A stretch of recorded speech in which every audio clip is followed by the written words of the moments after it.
Hello mga kuya, mga ate. Na-miss ko kayong lahat Ayun guys, for today's video nga po pala, ako nga po pala ay pupunta ng school para kunin ang pinaka-importanting bagay sa akin nung ako pinag-aaral. Dahil natapos ko na ang senior high school, kukunin ko po ngayon ang aking diploma at aking picture ng graduation at palabas na nga po pala ako. Hinanap ko na rin si Papa para magpa-drive papunta sa aking dating pinag-aaralan.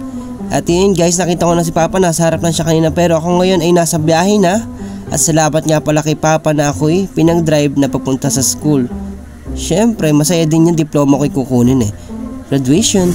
Ayun nga pala guys, malapit na ako sa school at yun, nakarating na ako dito. At yun nga pala si Papa, pinarada niya na yung motor niya doon sa gilid ng waiting shade. At napakainit sa mga mag-aaral nga pala ngayon. So ngayon, lagi kayong magbabaon ng kutsara and payong. At shoutout sa mga nag-i-enroll ngayon sa Santa Rosa National High School.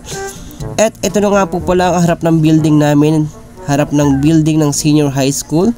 At shoutout nga pala kay Sir Jojo and Sir Mar, nagbibigay at nagbabantay ngayon.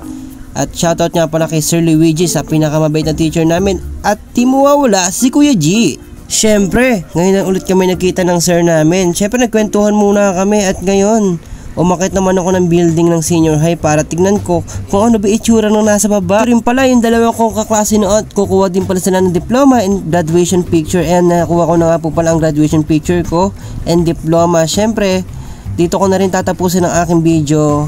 At maraming salamat po sa nanood ng aking video. Paki-follow, like, and share, subscribe po Kuya G Vlog. Maraming salamat. Ingat!